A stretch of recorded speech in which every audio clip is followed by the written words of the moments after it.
ಅನುಪಮ ನಿರಂಜನ ಅವರ ಸಾಹಿತ್ಯ ಪುರುಷ ಚಿಂತನೆಯ ಸಾಮಾಜಿಕ ಕಟ್ಟುಪಾಡುಗಳಲ್ಲಿ ಸಿಲುಕಿ ಸ್ತ್ರೀಲೋಕವು ಪಡುತ್ತಿರುವ ಬವಣೆಗಳನ್ನು ತೆರೆದಿಡುವುದು ದೊಡ್ಡ ವಿಷಯವೇನೂ ಅಲ್ಲ.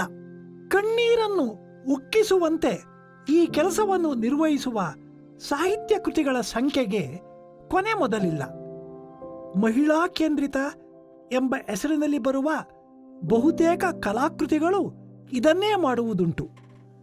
ಪುರುಷರು ಮಾತ್ರವೇ ಅಲ್ಲ, ಸ್ವತಃ ಮಹಿಳೆಯರು ಹೀಗೆಯೇ ಮಾಡುತ್ತಾರೆ. ಆದರೆ ಅನುಪಮ ನಿರಂಜನ ಅವರು ತಮ್ಮ ಕತೆ ಕಾದಂಬರಿಗಳಲ್ಲಿ ಮಹಿಳೆಯ ಮುನ್ನಡೆಯ ಸಂಕೇತಗಳನ್ನು ಹೆಚ್ಚು ಪ್ರಜ್ಞಾಪೂರ್ವಕವಾಗಿ ಬಳಸಿದ್ದಾರೆ.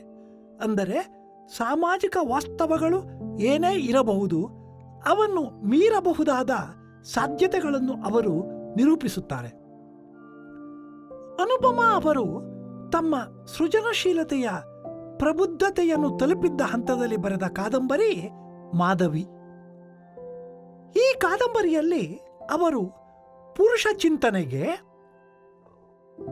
ಒಬ್ಬ ಹೆಣ್ಣು ಒಡ್ಡುವ ಪ್ರತಿಭಟನೆಯ ಒಂದು ಅಪರೂಪದ ಮಾದರಿಯನ್ನು ಕೊಟ್ಟಿದ್ದಾರೆ. ಪುರುಷ ಪ್ರಧಾನ ವ್ಯವಸ್ಥೆಯಲ್ಲಿ ಹೆಣ್ಣಿಗೆ ಪ್ರಧಾನವಾಗಿ ಗಂಡಿನ ಆಸ್ತಿ ಎಂಬ ಸ್ಥಾನವಷ್ಟೇ ಇರುವುದು. ಈ ಆಸ್ತಿಯನ್ನು ಅವನು ವಂಶದ ವೃದ್ಧಿಯ ಸಾಧನವಾಗಿಯೂ ಬಳಸಬಹುದು,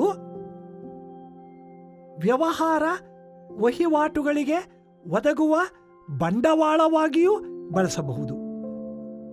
ಹೆಣ್ಣಿನ ಅಸ್ತಿತ್ವವನ್ನೇ ಕಡೆಗಾಣಿಸುವ ಈ ಚಿಂತನೆಯನ್ನು ಎದುರಿಸಲು ಅವಳಿಗೆ ಸಾಧ್ಯವೇ ಆಗದಂತಹ ಇಕ್ಕಟ್ಟುಗಳನ್ನು ಅವಳ ಸುತ್ತಲೂ ನಿರ್ಮಿಸಲಾಗಿದೆ.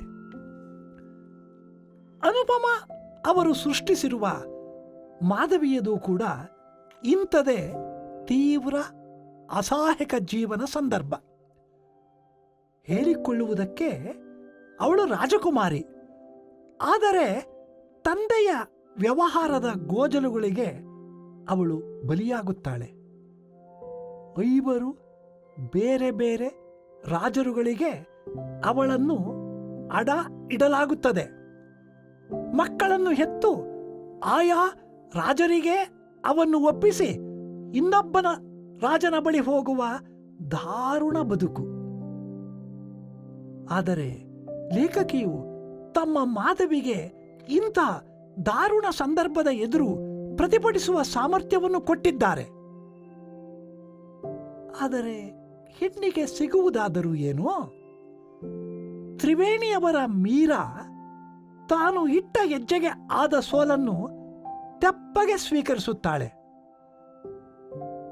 ಅನುಪಮ ಅವರ ಮಾಧವಿಯು ಪ್ರತಿಭಟಿಸುತ್ತಾಳೆ, ಆದರೆ ಅದು ಭಯಂಕರ ಆತ್ಮಬಲಿಯಲ್ಲಿ ಕೊನೆ ಮುಟ್ಟುತ್ತದೆ.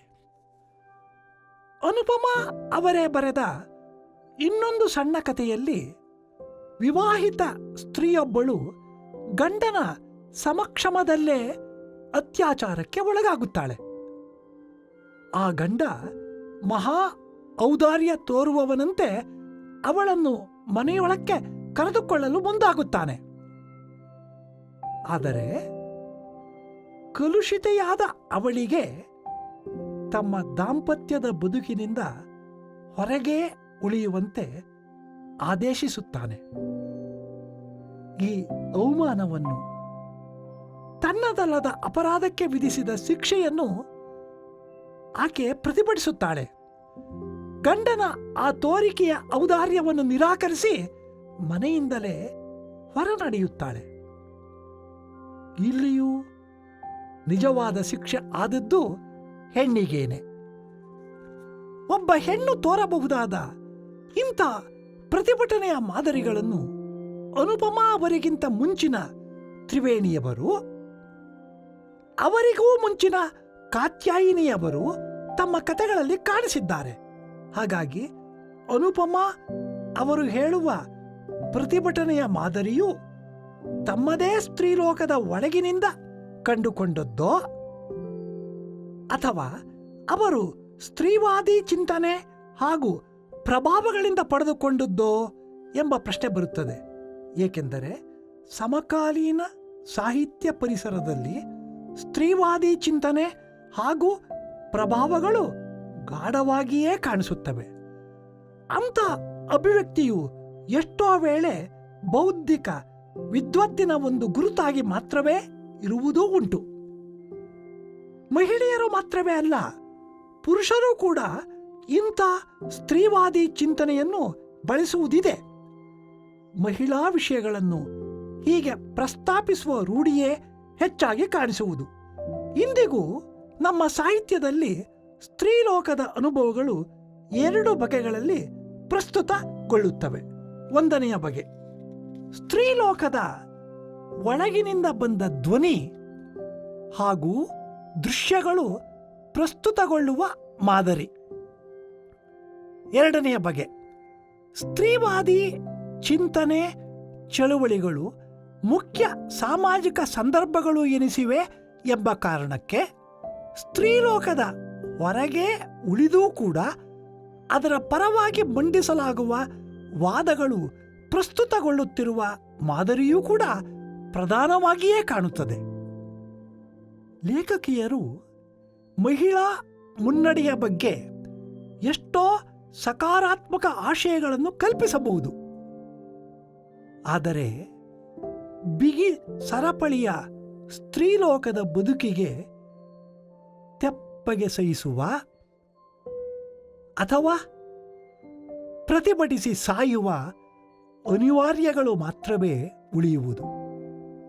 60-70ರ ದಶಕಗಳಲ್ಲಿ ಮಹಿಳಾ ಮುನ್ನಡೆಯ ಆಶಯಗಳನ್ನು ಅಭಿವ್ಯಕ್ತಿಸಲು ಪ್ರಯತ್ನಿಸಿದ ಕನ್ನಡ ಲೇಖಕಿಯರು ಇವೆರಡೂ ಮಾದರಿಗಳನ್ನು ಹೆಚ್ಚಾಗಿ ಕಾಣಿಸಿದ್ದಾರೆ.